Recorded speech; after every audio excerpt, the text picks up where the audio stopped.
Hello friends, ചെമ്പനീർ പൂവിൻ്റെ പുതിയൊരു വീഡിയോയിലേക്ക് എല്ലാ കൂട്ടുകാർക്കും സ്വാഗതം. അങ്ങനെ നമ്മുടെ ശ്രുതിയാണെങ്കിൽ ബാമയെ ഒന്ന് കുടഞ്ഞു നോക്കാൻ തന്നെ തീരുമാനിക്കുകയാണ്. അങ്ങനെ ബാമയുടെ വീട്ടിലേക്ക് വരുമ്പോൾ ബാമ അങ്ങനെ അടിച്ചേരിക്കൊണ്ടിരിക്കുക കേട്ടോ.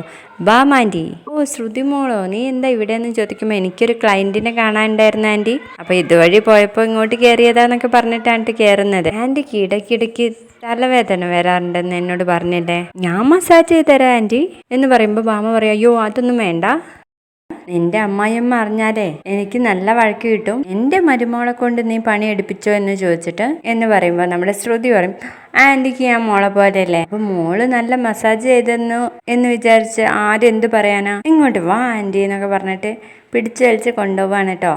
എന്നിട്ട് ബാമയെ കിടത്തിയിട്ട് ഇങ്ങനെ മസാജ് ചെയ്ത് കൊടുക്കുകയാണ്. അപ്പോൾ ബാമയ്ക്ക് നല്ല സുഖമാണ് കേട്ടോ. ബാമ പറയുന്നുണ്ട്, നിന്റെ കൈ ഒന്ന് തലയിൽ വെച്ചാൽ തന്നെ എന്തൊരു സുഖം, വലതുവശത്ത് ഒഴി എന്നൊക്കെ ഇങ്ങനെ പറഞ്ഞു കൊടുക്കുന്നുണ്ട് കേട്ടോ. ആ സമയത്തൊക്കെ നമ്മുടെ ശ്രുതിയുടെ ചിന്ത എന്തായിരിക്കും, ശ്രുതി അപ്പം തന്നെ കുളത്തിടാൻ വേണ്ടിയിട്ട് തുടങ്ങുന്നുണ്ട്.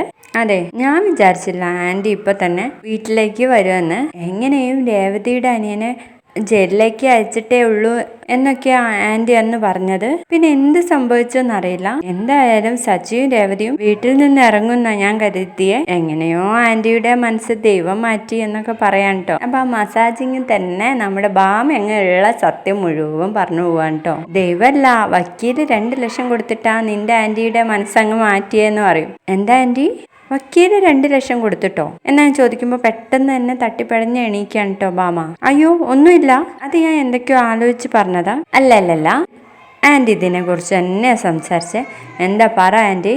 അയ്യോ അതൊന്നും ഇല്ല മോളെ എന്ന് പറയുമ്പോൾ ആൻറ്റിക്ക് എന്നെ വിശ്വാസമില്ലേ.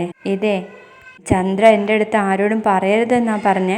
എന്നോട് പറഞ്ഞ ഒരു കുഴപ്പമില്ല ആൻറ്റി, ഇനിയിപ്പോൾ നിങ്ങൾ പറഞ്ഞില്ലെങ്കിൽ തന്നെ ആൻറ്റി എൻ്റെ അടുത്ത് അത് പറയും എന്ന് പറയുമ്പോൾ ബാമ പറയുന്നുണ്ട്, അത് ശരിയാ, നീയാണല്ലോ അവളുടെ പുന്നാര മരുമകൾ. എന്തായാലും ഞാൻ പറഞ്ഞേക്കാം, ഒരു ദിവസം വക്കീലും അസിസ്റ്റന്റും ഇവിടെ വന്നിരുന്നു.